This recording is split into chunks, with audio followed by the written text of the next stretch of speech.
हम लोग mains previous year question देख रहे थे और प्रीवियस वीडियो में ऑलरेडी हम लोग क्वेश्चन नंबर 55 तक सॉल्व कर चुके थे। अभी हम लोग देखते हैं क्वेश्चन नंबर 56 और उसके आगे का क्वेश्चन। 56 नंबर क्वेश्चन क्या दिया हुआ है, using equipartition of energy the specific heat of aluminium. ठीक है, क्वेश्चन नंबर 55 तक हम लोग लगभग सारा फार्मूला सीख चुके हैं। ठीक है, सारा फार्मूला का फार्मूला शीट भी ऑलरेडी दिया जा चुका था। अभी हम लोग को कुछ नया चीज मिलने वाला है नहीं, पर यहाँ पर जो है ना एक नया टर्म यूज किया है, एल्युमिनियम। ठीक है, और यहाँ पर हम लोग को बस थोड़ा सा डिग्री ऑफ फ्रीडम को लेकर के एक चीज क्लियर कर लेना है कि अगर कोई मेटल दिया हुआ रहे, सॉलिड मेटल दिया हुआ रहे, तो उसके लिए डिग्री ऑफ फ्रीडम जो हम लोग लेते हैं ना, वो कितना लेते हैं, 6।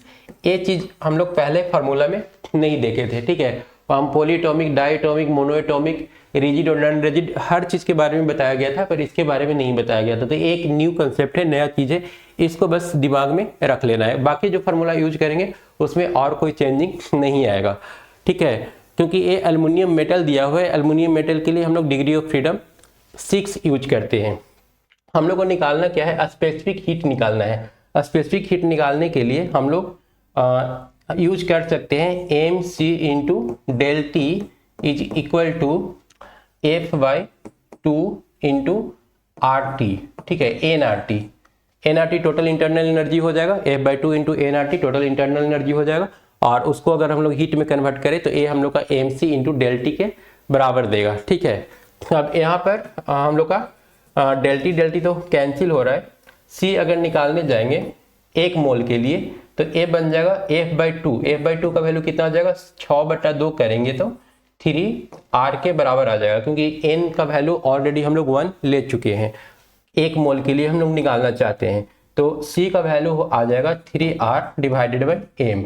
अब 3 इंटू आर का वैल्यू हम लोग कितना जानते हैं, 8.31, और एम का वैल्यू यहाँ पर दिया हुआ है 27 ग्राम। तो 27 को कन्वर्ट कर लेंगे किलोग्राम में, 10⁻³ हो जाएगा। मतलब कि अप्रॉक्स 24/27 इंटू 10⁻³ मतलब कि ये लगभग 925 के बराबर आ जाएगा, है ना, क्योंकि ये 1000 है। 24/27 0.9 के आसपास आएगा, है ना, और 0.9 को 1000 से मल्टीप्लाइड करेंगे, ये एग्जैक्ट आ रहा है 0.92925 के बराबर। और इसको जब हम लोग 1000 से मल्टीप्लाई करेंगे तो 925 दे देगा। हम लोग का सही आंसर क्या हो जाएगा, 56 का सी। तो ए विदाउट कैलकुलेशन भी हम लोग ये आंसर निकाल सकते थे। तो यहाँ पर नया सिर्फ ये है, बाकी सारा कुछ पहले जैसा ही है, कुछ भी नया यूज नहीं हुआ है। M C into del T already हम लोग थर्मोडाइनमिक्स में पढ़ चुके हैं। उसके बाद आते हैं क्वेश्चन नंबर 57 में। 57 दे रखा है, modern vacuum pump can evacuate a vessel down to a pressure इतना। प्रेशर का वैल्यू दे रखा है, पी का वैल्यू। ऑलरेडी ऐसा क्वेश्चन हम लोग सॉल्व कर चुके हैं। कितना नंबर में सॉल्व किए थे, क्वेश्चन नंबर 46 या 47 ऐसा ही क्वेश्चन था। ये दे रखा है 4 into 10⁻15 at room temperature. T का वैल्यू कितना, 300। टेकिंग आर, आर का वैल्यू 8, आर का वैल्यू नोट कर लेते हैं 8। 1 एटीएम प्रेशर कितना दे रखा है, इतना 1 एटीएम बराबर इतना पास्कल। 1 एटीएम के जगह पर बोल रहा है 10⁵ पास्कल लेने के लिए, क्योंकि यहाँ पर जो दे रखा है वैल्यू ए एटीएम के टर्म में दिया हुआ है। इसको अगर पास्कल में कन्वर्ट कर ले तो प्रेशर का वैल्यू कितना हो जाएगा, 4 इंटू 10⁻15 और इंटू 10⁵, मतलब कि ये 4 इंटू 10⁻10 पास्कल हो जाएगा। अगर जरूरत पड़ेगा तो हम लोग प्रेशर का इस वैल्यू को यूज करेंगे। उसके बाद एवोगाड्रो नंबर का वैल्यू दिया हुआ है, ए ने एवोगाड्रो नंबर दिया है 6 इंटू 10⁻23। तो ये सारा इंफॉर्मेशन जो दिया हुआ था हम लोग नोट कर लिए सबसे पहले। उसके बाद आगे दे रखा है the mean distance between molecules of gas. Distance मतलब लैम्डा का वैल्यू हम लोग से पूछ रहा है क्या होगा। तो लैम्डा बराबर हम लोग क्या जानते हैं, लैम्डा इज इक्वल टू हो जाएगा 1/√2 πd²। एन का वैल्यू क्या होता है, एन का वैल्यू हम लोग निकाले थे। एन बराबर होता है नंबर ऑफ मोलिक्यूल। ठीक है, कैपिटल एन लिख देते हैं, number of molecule divided by volume. हम लोग जानते हैं पीवी बराबर एन आर टी, क्योंकि यहाँ पर हम लोग का जो क्वेश्चन दिया हुआ है ना, प्रेशर के टर्म में दिया हुआ है, तो प्रेशर के फॉर्म में इसको हम लोग को कन्वर्ट करना होगा। पीवी बराबर एन, एन मतलब number of mole, number of mole होता है number of molecule divided by Avogadro number. तो पीवी बराबर एन आर इंटू टी। यहाँ से NM/V का वैल्यू निकाल लेंगे तो कितना आएगा, ये आ जाएगा NM divided by V is equal to RT है ना। NM/V इधर चला जाएगा तो इधर से हो जाएगा PV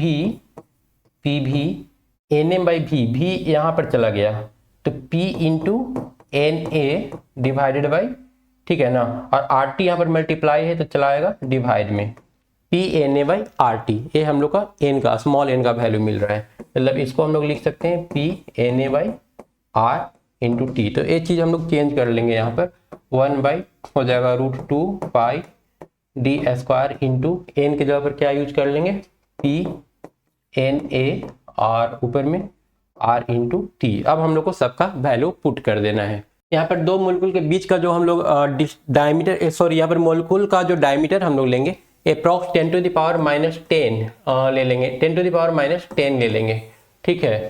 क्योंकि जनरली अगर हम लोग गैस का बात करें N2O2 ये सब, तो उसमें D का जो जनरली वैल्यू होता है 10⁻⁻10 होता है। उसके बाद अब हम लोग क्या करेंगे, सारा का वैल्यू एक एक करके पुट कर देंगे और उसके बाद हम लोग इसको कैलकुलेट कर लेंगे। अगर सारा वैल्यू पुट करें तो 8R का वैल्यू हो गया, T का वैल्यू कितना दे रखा है, T का वैल्यू 300 हो गया, divided by √2 into pi into d² 10⁻⁻20 हो गया, और उसके बाद P इंटू NA, P का वैल्यू कितना हो जाएगा, प्रेशर का वैल्यू यहाँ पर दे रखा है 4 इंटू 10⁻⁻10, और साथ में दे रखा है वैल्यू इसका एवोगाड्रो नंबर का, एवोगाड्रो नंबर का वैल्यू हम लोग यहाँ पर पुट कर देंगे, सारा कुछ कैलकुलेट कर लेंगे तो ये हम लोग का आंसर आ जाएगा 0.2 नैनोमीटर के बराबर। तो इसका सही आंसर क्या हो जाएगा, इसका सही आंसर 57 का डी हो जाएगा। उसके बाद चलते हैं नेक्स्ट क्वेश्चन, क्वेश्चन नंबर 58 में। 58 में दे रखा है figure show the variation in temperature with the amount of heat supplied, ठीक है, in a isobaric process corresponding to monoatomic, diatomic and polyatomic gas.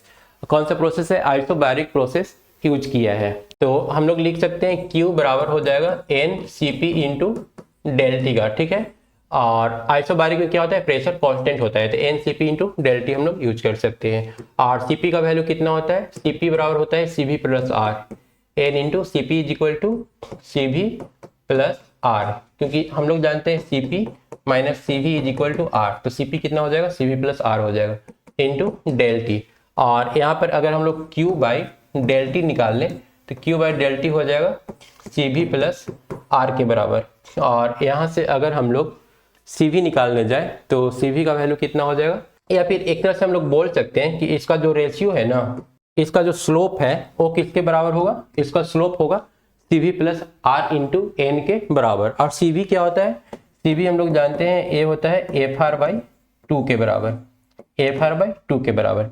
कहने का मतलब कि जिसका स्लोप ज़्यादा उसका F का वैल्यू ज़्यादा। F का वैल्यू ज़्यादा किसके केस में होता है, F होता है मोनोएटॉमिक के केस में 3, सबसे कम हो जाएगा मोनोएटॉमिक के केस में, उसके बाद हो जाएगा डाईएटॉमिक के केस में, और उसके बाद सबसे ज़्यादा किसका होता है, पॉलीएटॉमिक के केस में 6 हो जाएगा, ठीक है, F पॉलीएटॉमिक। कहने का मतलब कि स्लोप जिसका सबसे ज़्यादा होगा, स्लोप किसका सबसे ज़्यादा है, सबसे ज़्यादा A का है, तो A क्या हो जाएगा, A पॉलीएटॉमिक हो जाएगा, A हो जाएगा पॉलीएटॉमिक। B का स्लोप थोड़ा सा कम है ना। CV और A जो स्लोप है, स्लोप हम लोग देख रहे हैं कि एक तरह से प्रोपोर्शनल आ रहा है F का, स्लोप हो जाएगा प्रोपोर्शनल डिग्री ऑफ फ्रीडम। और डिग्री ऑफ फ्रीडम सबसे ज्यादा किसका है, डिग्री ऑफ फ्रीडम सबसे ज्यादा है पॉलीएटॉमिक का, तो पॉलीएटॉमिक का सबसे ज्यादा स्लोप होना चाहिए, मतलब कि A जो स्लोप है पॉलीएटॉमिक को रिप्रेजेंट कर रहा है, A हो जाएगा डाईएटॉमिक के लिए और A हो जाएगा मोनोएटॉमिक के लिए। अब हम लोग से पूछ रहा है कि ABC किस चीज को रिप्रेजेंट कर रहा है, तो A पॉलीएटॉमिक को रिप्रेजेंट कर रहा है, A पॉलीएटॉमिक को, B डाईएटॉमिक को और C मोनोएटॉमिक को। सही आंसर इसका कौन सा हो जाएगा, C। 58 का सही आंसर क्या है, C है।